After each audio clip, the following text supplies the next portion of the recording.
All right, what's up, everyone? Take your seats, settle in, get ready for class. I'm trying to do this whole like stupid classroom thing. I don't really know if it's even working, but uh I'm kind of on just like I guess a spree of just popping these videos out. Like if you're even here, you might have seen the first two. And so I don't really know when the next time I'll have the time to sit down and do this because I'll be going out of town actually back to where I'm originally from in the Midwest here tomorrow. So just want to get these out, and I just have all these ideas. So I just want to do them now. Um, but in this video, I kind of just wanted to discuss. Well, one, it's like why even listen to me, right? Like why listen to this random guy who's just thinks that he can talk about finance? Like why should I even listen to him, right? And I mean, the truth is, you shouldn't, right? You shouldn't listen to anyone. Do what you want to do, whatever, right? But I'm no Elon Musk. I don't actually have a PhD, right? Like, I mean, yeah, I have my bachelor's degree in finance, but like, that didn't teach me anything about like personal finance. I thought it was going to be like, okay, you learn about how to teach people about finance and learn about that kind of thing. But it's really not. It's more just stocks, bonds, whatever. It honestly kind of pointless. I didn't really uh, find it super useful for me because going into a career in finance of like helping people with their finances, well, I found out that a lot of it's just, I mean, you're having people pay you for stuff that I'm like, well, I didn't need to go to some financial advisor or whatever, someone who has a bachelor's degree in finance or a CFA or CFP, whatever, to learn about the basics about learning how to manage my money. I mean, I just learned it basically in a personal finance class, and that was like online in high school, totally free.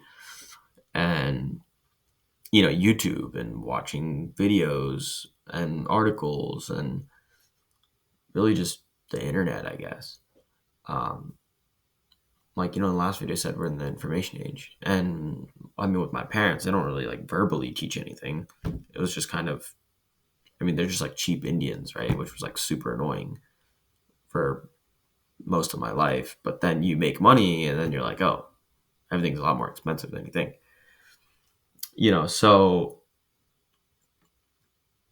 why you should listen to me? I mean, I already am like totally transparent of like, yeah, I'm not a billionaire, right? I'm just kind of like a normal dude who's a bit of a nerd on it, and I just would read a lot, watch a lot of videos, apply it, rinse and repeat.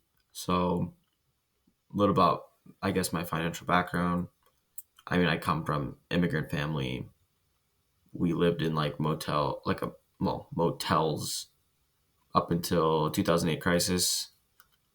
It's this kind of business model that a lot of people from India, from the state in which my family's from, do, where you come from India, settle down, and to put in perspective, my grandparents are actually the ones who came here. So my parents were kids when they came here, but come here, you kind of buy a motel and then manage it, but you live in it as well, so you have no living expenses and you live where you work, so it's very efficient.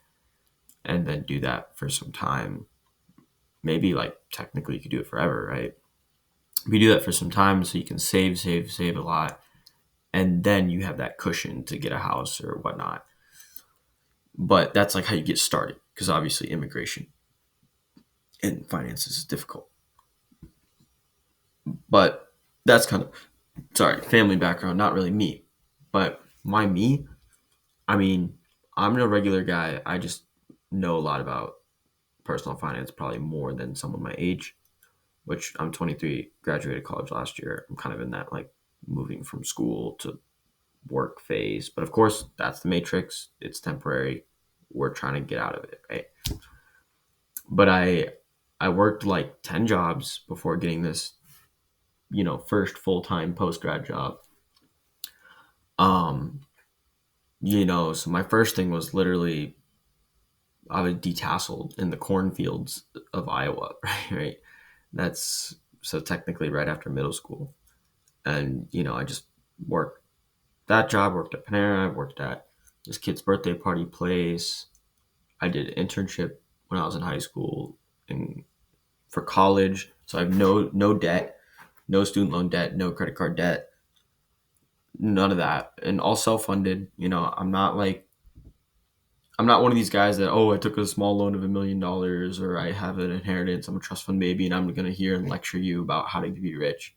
When it's like, yeah, I get $200,000 from, you know, my trust fund every year. Like, no, like I'm here talking to regular ass people. Sorry for my language, but just regular people. And so I'm trying to express like, that is what I am. If you're looking for some fancy person, that's not me. But I have no debt. Military scholarships, I would do all that applying, just writing the stupid essays, anything to get scholarship money. I worked research job, this job, that job, tutoring, whatever, all throughout college. And really all I did and what I'm going to explain in this video, like this is sort of, it's not even like again, none of these ideas in finance, none of it's like super revolutionary or anything. It's just basic concepts that you need to follow.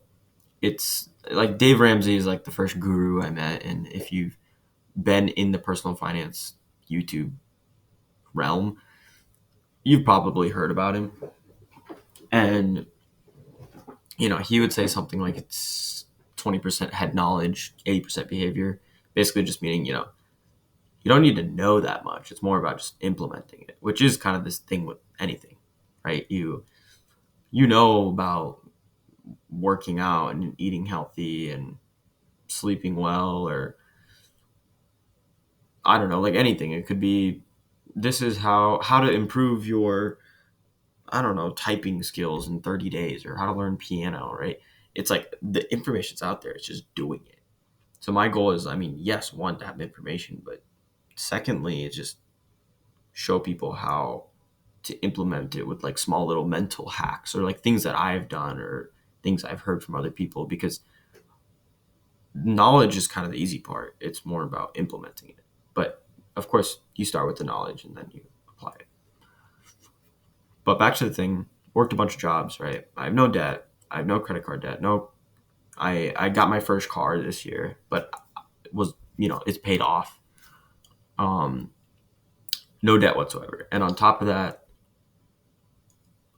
even with cost of living super high, like for reference, if someone's watching this far in the future, I mean, COVID, right? That happened all throughout school. And then I'm graduating in the job market right after COVID.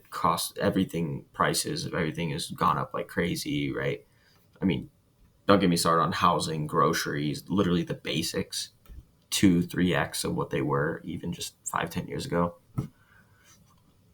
which clearly is insane, and why it's even more important to be financially literate.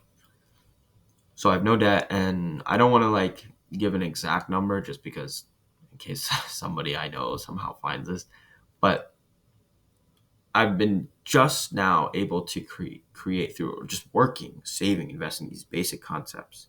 I just want to, for the people who think that maybe 100, 200, $300,000 like a lot of money, it's like I want to you start getting the mindset of like those things are doable. It's all about mindset and just action.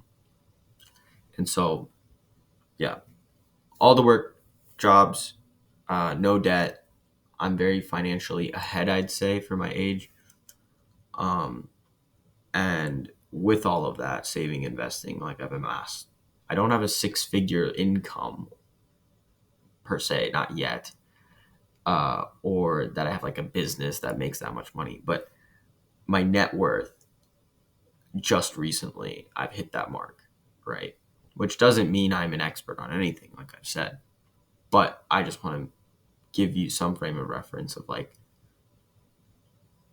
if you want to, just know how a regular person can be financially literate, can be at a position in which they no longer stress about money and just have a simple roadmap or tips and tricks and methods of applying how to get there, I could confidently say I can do that. Because I know that even though I don't want to live in the matrix and work 40 years of my life to retire 20 years, right? Like, I know that I can at least confidently get there. If I really had to, I could do it, right? At least just do the normal, right? Like, work for your life and you retire, but like, at least I'll retire. I have the know-how, the knowledge and know-how how to do that. And I have the knowledge and know how to retire early, but it's just how early, right? Like, for me, I would want to retire like tomorrow if I could. Now, how do I do that? I don't know. But I know how you could retire at, like, say 35, 40. It's really not as much as difficult as you think. Even at 30, right? It's just it requires a lot of sacrifice. If you do it the normal way, meaning I go to school, get a job, work a job, retire.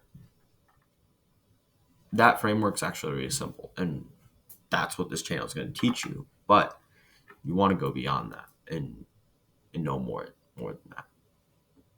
But anyway, like I was saying, I am kind of a living example of the things that I'm going to teach, because the only reason I can teach them is because, well, I learned them from other people or other sources, did them, and I just want to pay it forward, you know. So the main thing I just want to express is most people, when they're young, right, they make money, which it might not be that much, but the key thing is their percentage of discretionary income is high, right? So you have income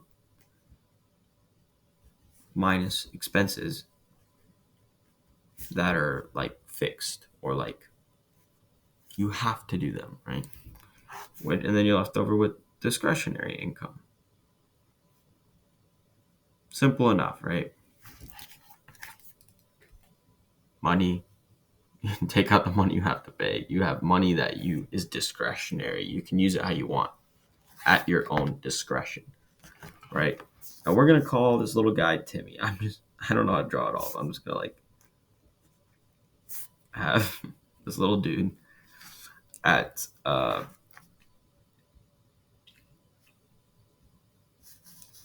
like, let's say 15, 30, and then we'll say, like, I won't say 45, let's say 60, like retirement age is kind of close to that. Now, what most people do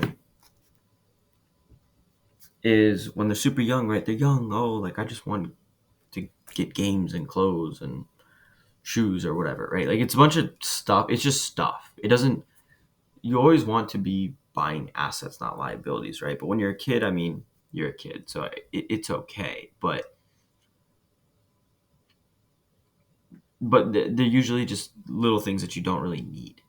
But the key thing is like, people generally just spend all their money, right? They're not really taught, oh, that the money that you make at 15, if you invested that, I mean, yeah, it sucks that you can't touch it till in the future, but money literally at like $1 at 7% interest rate, like, it grows 7% every year over like 40 years. It'll be like 21 or something. Or maybe it's 10%. But the point is, it will be 10x or more, right? 40 years from now.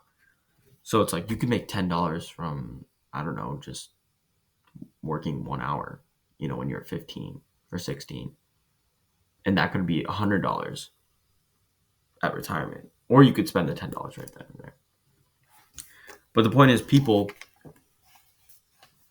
they probably spend 100 and save zero. When in reality, they should spend 25% and save 75.